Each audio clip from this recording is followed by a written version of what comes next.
state legislative districts whereby the people in power are able to choose their voters rather than the voters choosing who it is that's going to represent them.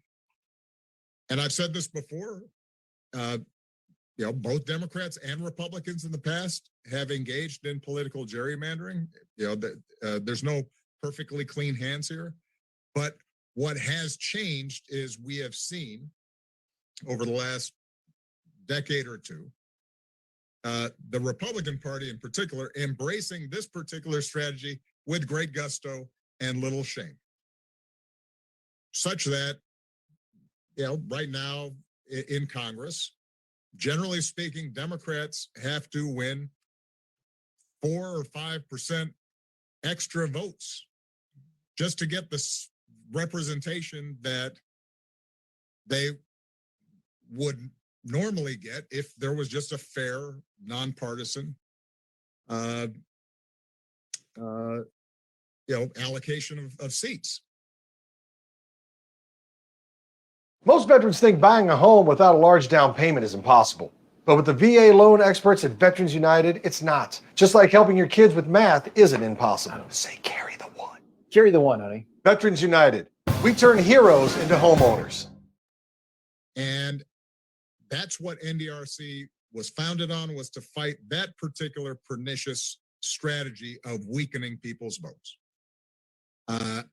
And that is still going, and it is going to be going even more fiercely in this upcoming redistricting if we don't provide the NDRC the resources that it needs to make sure that that doesn't happen.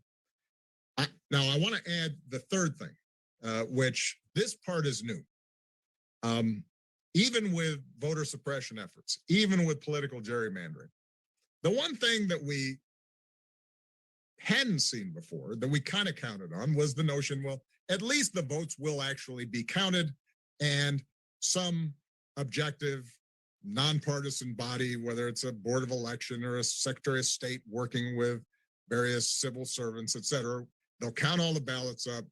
And regardless of whether that person is a Democrat or a Republican, there's enough oversight, there's enough, bipartisan observers to make sure that at the end of the day, once the votes are cast, they'll be counted properly, they'll be certified, and we then declare a winner and we move on. And in this election, what we saw was my successor, the former president, violate that core tenet that we count the votes and then declare a winner, and fabricate and make up a whole bunch of hooey. And rather than supporting the Secretary of State of Georgia or the commission in Arizona that had done the counting and performed their duties properly, et cetera, what you saw was Republican elected officials all side with the president out of fear, I guess, leave many of these folks who were Republicans themselves and who were just doing their jobs hanging out to dry. And as you describe, Eric, what's been called the big lies suddenly gains momentum. And now what we're seeing is some of these state legislatures saying, you know what, we're going to take power out of the hands of these relatively nameless, faceless, objective referees.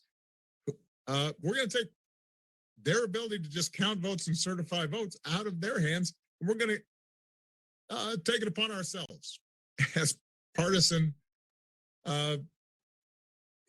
politicians to decide whether we think an election is fair or not.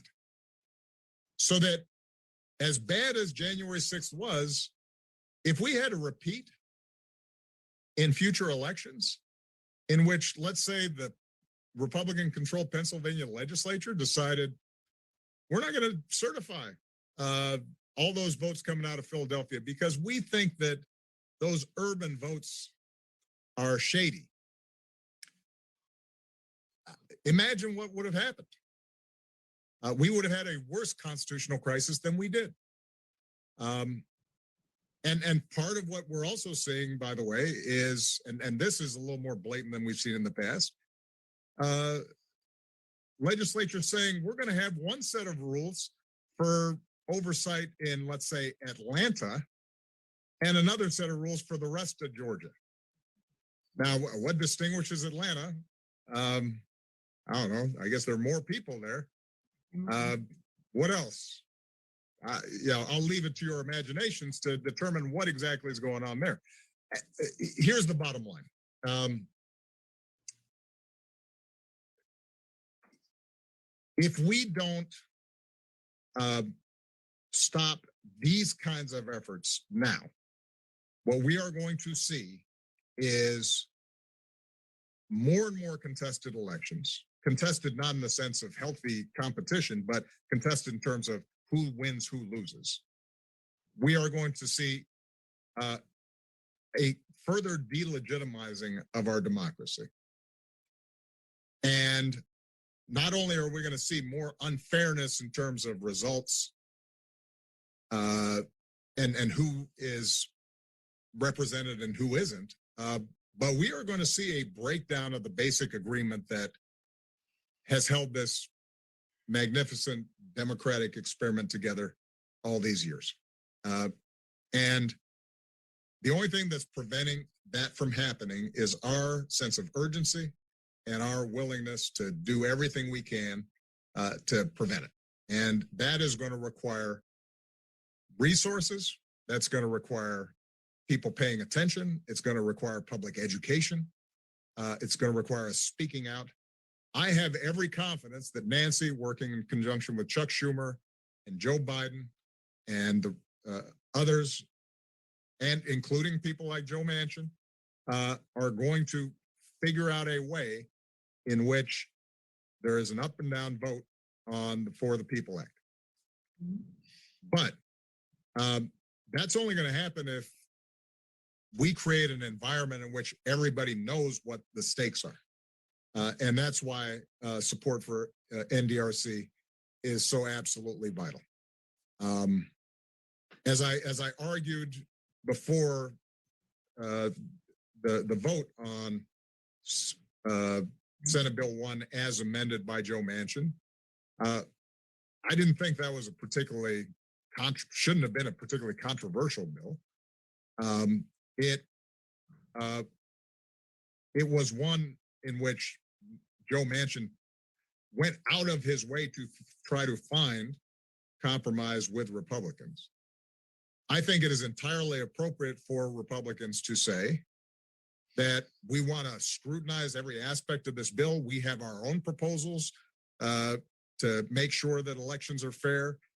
We're not going to just trust that the Democrats have our interests at heart in this. I think that's entirely appropriate.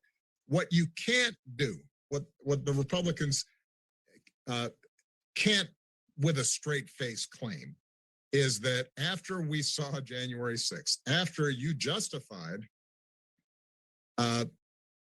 what culminated in January 6th by suggesting that, our voters don't feel like this vote is legitimate and we think there are all these questions that have to be answered and we're suspicious, et cetera. Well, you can't then say, all right, well, let's do something about it. And then they say, no, we don't want to talk anything about that.